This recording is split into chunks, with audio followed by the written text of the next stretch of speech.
Assalamualaikum warahmatullahi wabarakatuh. Bismillah, alhamdulillah, Allahumma sholli ala sayyidina Muhammad wa ala alihi wa sahbihi wa mawala ma ba'du.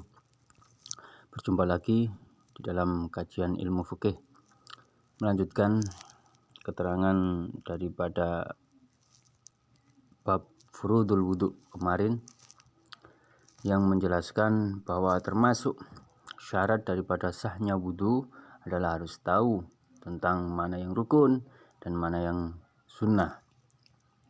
Di sini akan dijelaskan semuanya tentang syarat-syarat sahnya berwudu dan lebih umum lagi tentang syarat-syaratnya bersesuci.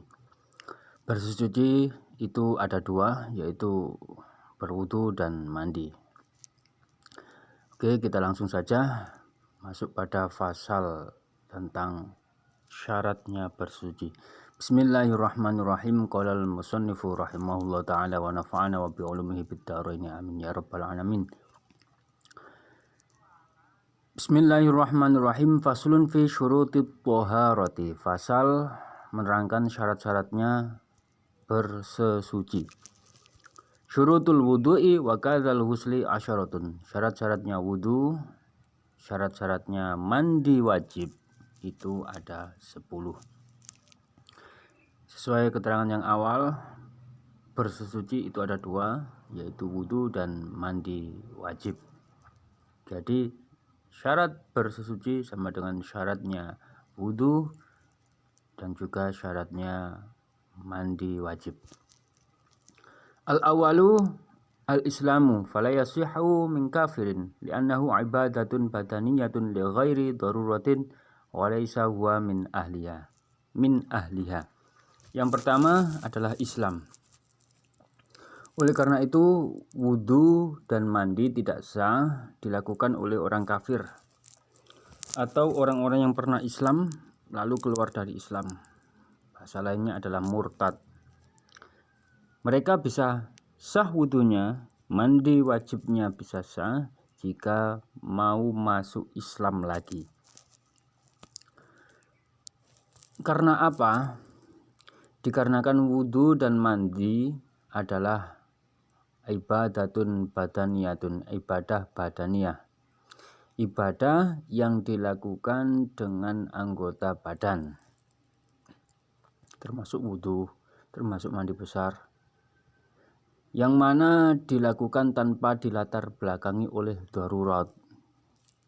Tidak ada darurat yang menyebabkan seseorang tersebut untuk tidak bisa berwudu dan juga untuk tidak bisa mandi wajib.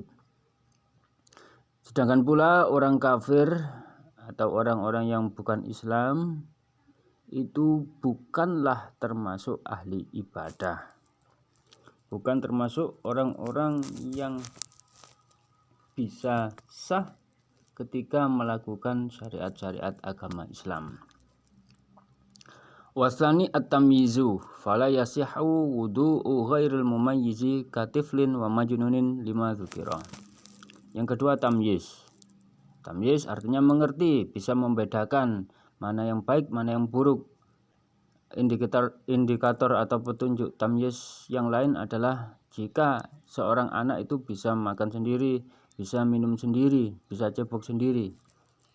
Indikator yang lain adalah kalau diajak ngobrol, diajak ngomong itu bisa paham atau juga bisa nyambung. Oleh karena itu, wudu yang dilakukan oleh orang yang belum tamyiz seperti anak kecil itu dihukumi tidak sah, dan juga wudu yang dilakukan oleh orang majnun, orang yang gila, karena alasan yang telah disebutkan sebelumnya itu membuat wudunya tidak sah. Wasalisu an-naqa'u bi fathin nuni wa bil maddi wa madhihi naqiya bi kasril qafi wa mudhari'uhu yanqa bi fathiha ain nadhafatu anil haidi wan nifasi. Yang ketiga adalah bersih atau suci dari haid dan nifas. Wudu orang yang haid, wudu orang yang nifas, mandi wajibnya orang yang haid, mandi wajibnya orang yang masih nifas itu tidak sah. Tetapi kalau wudunya orang yang junub, mandinya orang yang junub dianggap sebagai wudu dan mandi yang sah. Jadi pengecualiannya hanya pada haid dan nifas saja. An-naqo dalam segi tajwidnya nunnya di fathah dan juga dibaca panjang karena di situ ada matobi bertemu hamzah.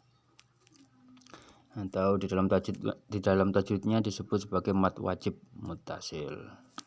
Wa madhi naqiya bikasil qafi wa mudhari'uhu yanqa bi fadhiha.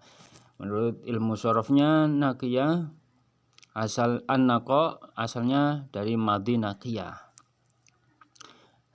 Fi'il madhi naqiya. Naqiya itu adalah kata kerja yang mempunyai arti lampau.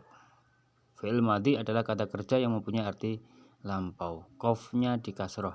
Sedangkan untuk fi'il mudhari'nya, kata kerja yang mempunyai arti sedang atau akan dilakukan, itu adalah fi'il mudhari'. Bentuk mudhari'nya adalah yang qafnya di fathah, mempunyai arti an-nadzafatu, bersih. Jadi an-naqa'u anil haidi wan nifasi artinya adalah bersih dari haid dan juga nifas. Kita lanjutkan. Warabi'u an-naqa'u amma yamna'u wusulal ma'i ilal basyarati kaduhnin jamidin wa syam'in wa aini hibrin wa hina'in bi khilafi atharihima wa syaukatin law uzilat lam yalta'im mahalluha wa damin wa ghubarin ala udwin la arakin mutajammidin alaihi wa wasakhin tahtal adfari wa ramasin fil aini walaysa minhu tabu'un asur zawaluhu fayu'fa anhu wa kadza kishratu dumali ba'da dukhuli ma fiha wa insahulat izalatuha bal aula minal araqi li'annahu juz'um minal badani. Syarat yang keempat adalah naqo atau bersih dari benda yang mencegah datangnya air sampai pada kulit, seperti minyak yang telah mengeras atau membeku, atau lilin, zat-zat seperti tinta dan juga cat kuku. Bukan termasuk hal yang mencegah air sampai pada kulit adalah bekas-bekasnya. Artinya, misalkan ada cat yang mengenai tangan lalu sudah dihilangkan, tetapi masih ada bekasnya warna sedikit-sedikit, itu tidak termasuk hal-hal yang mencegah masuknya air pada kulit, artinya wudunya tetap sah. Selanjutnya termasuk perkara yang menghalangi masuknya air sampai ke anggota yang disucikan adalah duri yang apabila dicabut maka bagian yang dikenainya itu tidak merapat lagi, jadi masih merenggang. Jadi jika ada duri yang menancap di anggota yang wajib disucikan, maka harus dicabut dahulu lalu lubangnya dibasuh juga. Selanjutnya termasuk penghalang masuknya air ke anggota tubuh adalah darah, lalu debu yang ada di anggota tubuh yang sudah menjadi tanah liat. Bukan termasuk perkara yang menghalangi masuknya air adalah keringat yang telah mengeras atau kotoran di bawah kuku dan juga kotoran di mata. Itu semua adalah perkara-perkara atau contoh-contoh perkara yang dapat mencegah atau menghalangi datangnya air sampai mengenai kulit. Selanjutnya tidak termasuk benda yang mencegah datangnya air sampai pada kulit, tidak termasuk, berarti wudunya dianggap sah. Yaitu kutu rambut, anak atau telur kutu rambut, bahasa Jawanya lingso, yang berada di rambut yang sulit untuk dihilangkan, maka hukumnya dima'fu atau dimaafkan. Lalu kulit yang bisulan yang sudah keluar isinya, meskipun sebenarnya mudah untuk dihilangkan, Bahkan kulit bisul ini lebih utama sebagai perkara yang tidak mencegah datangnya air. Bisul bukan termasuk perkara yang dapat mencegah masuknya air pada kulit. Orang bisulan wudunya tetap sah. Alasannya karena kulit tersebut masih termasuk bagian dari tubuh. Kulit yang terkena bisul tersebut masih termasuk bagian daripada anggota wudu. Kita masuk bismillahirrahmanirrahim. Wal khamisu alla yakuna ala udwin ma yughayyirul ma'a kaza'faronin wasondalin. Yang kelima, syarat yang kelima adalah tidak ada hal-hal yang dapat merubah sifat air tersebut. Sifatnya air kan kita tahu bening. Maksudnya seperti apa? Contohnya seperti minyak za'faron, minyak sondalin, dan minyak mawar, minyak-minyak yang lain. Jika air terkena minyak tersebut, otomatis bau air tersebut sudah berubah. Tidak bau yang netral, tapi baunya menjadi wangi. Itu juga termasuk salah satu hal yang dapat merubah sifatnya air. Jika air tersebut berubah sifatnya, maka bersesuci tersebut menjadi tidak sah. Contoh lain, misalkan air terkena kapur, warnanya berubah, jadi tidak menjadi air mutlak lagi. Sifatnya air menjadi berubah warna, yang asalnya bening menjadi keruh. Air keruh tersebut tidak bisa digunakan untuk bersesuci. Selanjutnya, wal ilmu bi fardiyatihi. Mengetahui mana yang rukun pada wudu, mana yang rukun, mana yang sunnah. Wa alla ya'taqida fardhan min furudihi sunnatan. Tidak boleh meyakini bahwa yang fardu itu dianggap sebagai sunnah. Misalkan membasuh wajah, seseorang meyakini bahwa membasuh wajah itu hukumnya sunnah, maka wudunya tidak sah. Syarat selanjutnya adalah wal ma'u at-tahuru. Airnya adalah suci dan juga menyucikan. Seperti keterangan yang kelima tadi, alla yakuna ala udwin ma yughayyirul ma'a. Jadi masih ada hubungannya. Baik air tersebut dicampur perkara yang dapat merubah sifatnya air, atau pada anggota tubuh tersebut ada perkara yang jika air tersebut dikenakan pada anggota tersebut maka berubah sifatnya air. Selanjutnya wadukhulul waktu, masuk waktu. Masuk waktu di sini maksudnya aifi toharoti daimil hadasi, bagi orang-orang yang mempunyai penyakit seperti beser. Orang yang hadasnya itu terus menerus. Orang yang beser itu seperti kencing tidak bisa terkontrol, bisa keluar-keluar sendiri.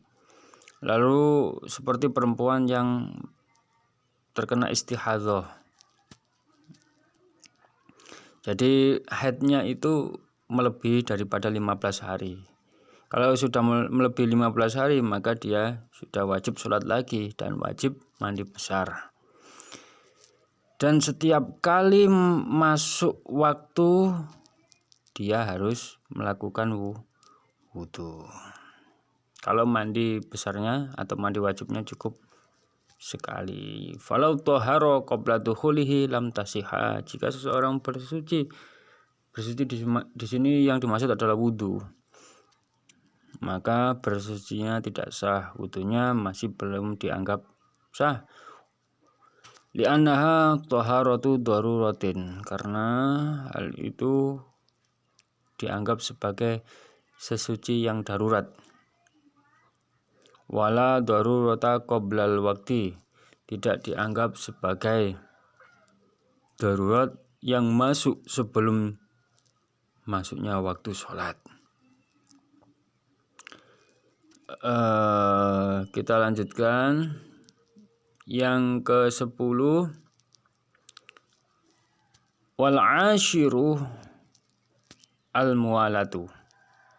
Yang ke-10 adalah berturut-turut, ai bainal a'dha'i. Wal muwalatu bainal ghaslati lidaimil hadasi. Berturut-turut itu artinya tidak dipisah oleh sesuatu yang lain. Misalkan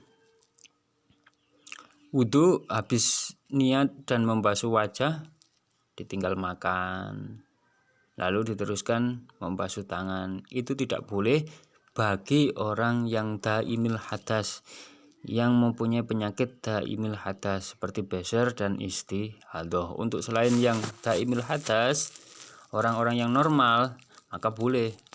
Misalkan habis membasuh wajah ditinggal main HP, ditinggal makan, dipisah dengan menulis atau yang lain, pokoknya tidak tidur. Boleh tidur tetapi harus menetapkan pantatnya pada bumi, yang sekira tidak sampai menjadikan orang tersebut kentut. Maka misalkan langsung melanjutkan pada membasuh tangan dan seterusnya, itu dihukumi sah. Jadi mualah artinya berturut-turut, maksudnya berturut-turut, tidak ada perkara yang memisah pada ritual sesuci tersebut. Sekian, semoga menjadi ilmu yang manfaat bagi kita semua dan menjadi amal yang diterima oleh Allah Subhanahu wa taala. Kurang lebihnya saya mohon maaf. Ihdinas siratal mustaqim wal afu minkum. Assalamualaikum warahmatullahi wabarakatuh.